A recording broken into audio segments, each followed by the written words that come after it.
No último dia 24 de fevereiro de 2022, a Rússia invadiu a Ucrânia. O conflito tem suscitado debate no mundo inteiro e a UNCBE não podia ficar de fora de apresentar dados para os seus alunos. Por isso, resolvi gravar esse vídeo. Eu sou o professor Rodrigo Amaral, sou coordenador do curso de Direito, coordenador do curso de Pedagogia, sou advogado e assessor jurídico parlamentar. Eu gosto de pensar que o direito flui para encontrar a paz social. Na verdade, Norberto Bobbio, o autor italiano, ele diz que o direito, ao mesmo tempo que busca a paz, ele busca a dignidade da pessoa humana. Essa seria a maior razão da existência do direito como função social e como disciplina.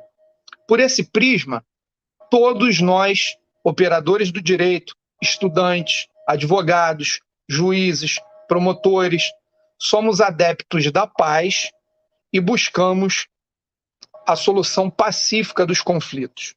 Agora, o desenvolvimento histórico da legalidade de uma guerra é a matéria de direito internacional e também de relações internacionais, ou seja, permeiam disciplinas afeitas ao direito. Como é que funciona a questão da guerra em disciplina de direito internacional ou direito penal internacional? No direito, nós evoluímos de uma situação onde o poder de um Estado decretar ou declarar uma guerra era absoluto, para um momento mais atual em que esse poder é relativo, posto que precisa respeitar as normas do direito internacional, respeitar tratados internacionais e ser, em última instância, admitido pelos seus pares. Então, a primeira pergunta a ser feita é: um Estado hoje é soberano para decretar uma guerra? Bom, a construção histórica demonstra que houve uma transição do passado ao presente, onde os Estados nacionais tinham poder absoluto de decretar uma guerra, para um contexto moderno e atual, onde a guerra é objeto de normas proibitivas no direito internacional. A quebra dessas normas é um atentado contra a comunidade internacional como um todo, e isso perpassa algumas legislações. Eu gostaria de lembrar, primeiramente, como é que isso ocorre no direito pátrio. Se nós pegarmos os artigos 84 e 49 da Constituição de 88, o 84, inciso 19, diz assim: o caput são as competências privativas do presidente da República, né? E o inciso 19, declarar guerra no caso de agressão estrangeira. Pelo 84, você percebe que a agressão estrangeira é algo que pode colaborar para a legitimidade de uma guerra. Repito, artigo 84, caput, compete privativamente ao presidente da República. Inciso 19, declarar guerra no caso de agressão estrangeira autorizado pelo Congresso Nacional. O artigo 49, que fala da competência exclusiva do Congresso Nacional, no inciso 2º diz, né, caput do 49, é da competência exclusiva do Congresso Nacional. Inciso 2º, autorizar o presidente da República a declarar a guerra, a celebrar a paz, a permitir que forças estrangeiras transitem pelo território nacional. Bom, no direito internacional, há outros marcos que vão ensinar sobre a disciplina que autoriza ou não a execução de uma guerra. Um dos primeiros documentos é o chamado Pacto de Paris, é o Pacto Kellogg-Briand. Esse pacto foi assinado por 20 países em 27 de agosto de 1928, inclusive Estados Unidos, Japão, Itália e Alemanha. Foi um tratado internacional estipulando a renúncia recíproca à guerra como instrumento de política nacional.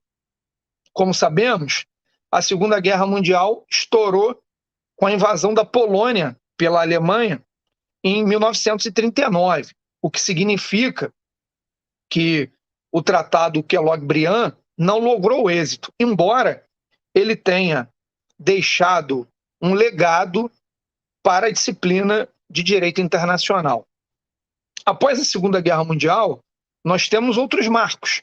Nós temos a Carta da ONU de 1945, por exemplo, que já no seu artigo 1º diz que o propósito da ONU é manter a paz e a segurança internacionais e, para esse fim, tomar coletivamente essa questão dos órgãos colegiados, autorizando ou não a execução de uma guerra, é fundamental para a ONU.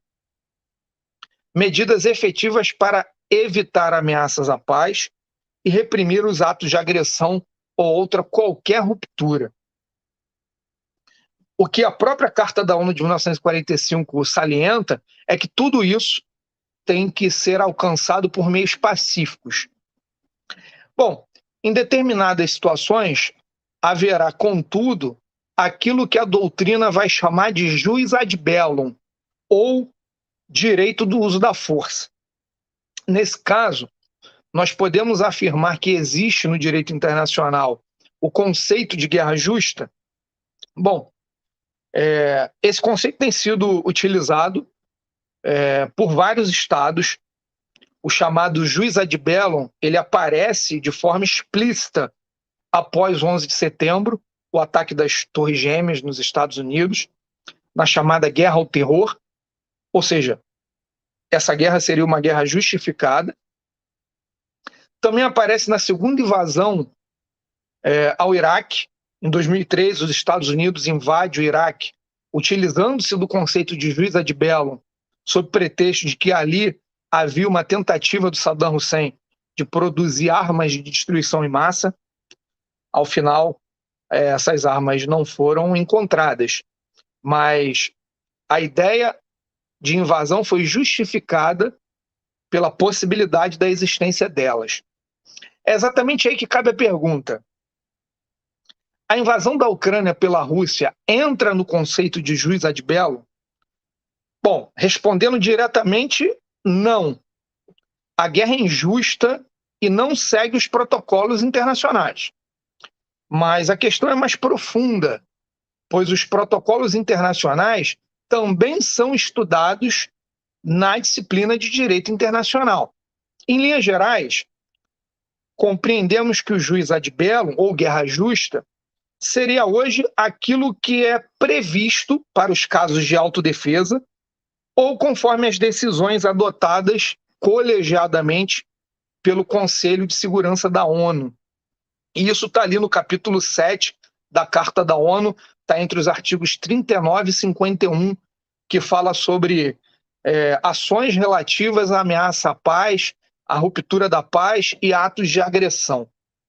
O problema da interpretação começa quando os atores ou estados nacionais posicionados em interpretações distintas da realidade podem chegar a conclusões diferentes acerca do mesmo tema. Exemplo, os Estados Unidos ou a Inglaterra podem interpretar a invasão russa, no caso como estão fazendo, como desproporcional e injustificada. A Rússia, por sua vez, pode interpretar o tema como autodefesa. Ou seja, para a Rússia, estaríamos diante do jus ad bellum, e para os Estados Unidos, a França e a Inglaterra, nós estaríamos diante de uma guerra injusta. Não nos cabe, como estudantes de direito, resolver essa questão, dizer quem está certo ou quem está errado. Nem esse é o objetivo desse vídeo. Como estudante de direito, nos cabe defender sempre a dignidade humana, tentar compreender os estados e como eles se movimentam ante o cenário internacional. Na disciplina de Relações Internacionais, o doutor em Ciência Política pela USP e professor de Relações Internacionais da FGV, Guilherme Casarões, chamou atenção para alguns pontos importantes. Primeiro, a pobreza do debate e a deficiência da cobertura da mídia sobre o conflito entre Rússia e Ucrânia. Segundo, salienta o pesquisador que existem variadas formas de observar o conflito. Em suas palavras, para início de conversa, não há uma teoria geral das relações internacionais. São várias vertentes que buscam dar conta das complexidades a partir de elementos diferentes. A teoria de relações internacionais mais conhecida é aquela nomeada de realismo. Ela olha para a vida como ela é e pensa o mundo a partir do egoísmo humano. Realistas, basicamente, cita o professor, enxergam um sistema internacional feito de estados em permanente luta por poder e influência. Nesse mundo, o que manda é a lei do mais forte e a paz é uma concessão dos países mais militarizados do mundo, como Estados Unidos e Rússia, por exemplo. Para os realistas, a principal marca do mundo após 1991 é a consolidação da hegemonia dos Estados Unidos. Eles expandiram sua presença militar através da OTAN e se aproximaram das fronteiras da Rússia. Nesse ponto de vista, a guerra seria uma busca da Rússia por reequilíbrio de poder. Seria um recado claro para os Estados Unidos e para a OTAN, não aceitando a entrada de nenhum país a mais na OTAN e nenhuma aproximação de 1 centímetro que seja das suas fronteiras. A Rússia estaria, segundo o professor Guilherme Casarões, tentando, com a guerra, garantir a sua segurança e não causar uma terceira guerra mundial. No conflito entre Rússia, OTAN e Estados Unidos, o desejo de Putin seria colocar um governo aliado na Ucrânia, aliado da Rússia, lógico, e minimizar as possibilidades de uma diminuição do poder da Rússia na esfera internacional. Isso é injusto com os ucranianos e vai contra a paz e a dignidade humanas? Sim, certamente que é injusto e certamente que causa dor e sofrimento em muitas famílias ucranianas, sobretudo, né? Mas é o que, segundo essa interpretação do professor Guilherme Casarões, garantiria a estabilidade da região e um reequilíbrio de poder. Outra conhecida teoria das relações internacionais é o liberalismo. Liberais costumam ser otimistas, pois acreditam no potencial do indivíduo e no progresso humano. Eles são geralmente entusiasmados com o avanço da democracia, do direito internacional e do livre comércio.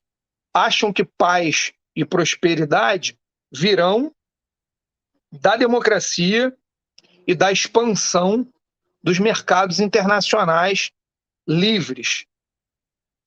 Para os liberais, o mundo é dividido entre democratas e ditadores, mocinhos e bandidos.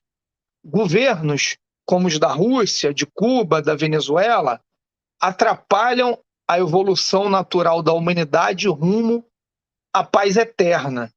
E esses governos, portanto, impedem o mundo de prosperar e impedem os homens de apreciar os benefícios da humanidade. O problema dessa interpretação é a crise do capitalismo desde a década de 1970, o desemprego, a fome, mas ela é alimentada pela falta de liberdade e violação de direitos humanos, civis, políticos, em regimes como os de Putin e de Maduro. Putin, nesse sentido, interpretado pela via liberal, é um tirano que deve cair para o bem da humanidade, pois ele subverte os pilares da democracia liberal e impede o mundo e os próprios russos de se aproveitar das evoluções humanas. De qualquer forma, é através dessa lupa liberal que a maior parte da mídia ocidental enxerga o conflito. Por isso, existe essa interpretação geral contra a Rússia. Para essa forma de ver o mundo, a guerra virou uma questão de tirania versus liberdade. A tragédia só acaba com a deposição de Putin. Ditadores devem deixar o poder em prol de democratas. No mundo, nós temos uma série de legislações, como, por exemplo, a Convenção de Genebra de 1949, que traz todo um escopo de proteção universal dos direitos humanos, inclusive de soldados feridos e de civis que estão no meio da guerra. Nós temos visto cenas catastróficas nos últimos dias de civis ucranianos atravessando fronteiras, mais de 1 milhão já deixaram a Ucrânia, e muitos, para alguns dados, isso já passa de 300 civis, foram inclusive mortos no conflito. Bom, essa Convenção de Genebra de 1949, no artigo 3º, ela fala sobre uma série de proteções relativas aos direitos humanos, a proibição à execução e tortura de prisioneiros e cuidados com enfermos e feridos. Ela também fala da proteção aos civis, né? O artigo 3º diz assim: as pessoas que não participem diretamente das hostilidades, inclusive os membros de forças armadas que tiverem deposto as armas, e as pessoas que tiverem ficado fora de combate por enfermidade, ferimento, detenção ou por qualquer outra causa, serão, em qualquer circunstância, ou tratadas com humanidade, sem distinção alguma de caráter desfavorável baseado em raça, cor, religião ou crença, sexo, nascimento ou fortuna, ou qualquer outro critério análogo. Bom, agora vamos concluir. Como aluno de direito, a qual teoria devo me filiar? A uma delas ou a nenhuma delas. Você é livre para se filiar a qualquer teoria. Basta que você exerça, através dela, um estudo doutrinário ou até mesmo jurisprudencial para compreender as questões do conflito. Mas, repito, a nossa primeira particularidade com uma situação de guerra é defender os pilares dos direitos humanos, que são a vida, a integridade física, a não tortura e a humanidade de todas as pessoas. Não podemos cair, contudo, na armadilha de sermos apenas porta-vozes de conceitos e planos de poder que sequer compreendemos. Por isso, o estudo e o refinamento metodológico é cada vez mais importante. Como estudantes de direito, devemos estar sempre ao lado da legalidade, mas devemos aprender, inclusive, que a legalidade precisa ser discutida, conceituada. Afinal, o que é legalidade? Fica aqui a indicação de uma escola crítica do direito que surgiu nos Estados Unidos no final da década de 1970, a chamada Critical Legal Studies, ou Escola Crítica do Direito. Por fim, devemos saber que a posição do Brasil nas relações internacionais é guiada por um artigo específico da Constituição de 88, que é o nosso artigo 4º. Ele tem 10 incisos e um parágrafo único. E ele diz assim: a República Federativa do Brasil rege-se nas suas relações internacionais pelos seguintes princípios: 1. Independência nacional. 2. Prevalência dos direitos humanos. 3. Autodeterminação dos povos. 4. Não intervenção.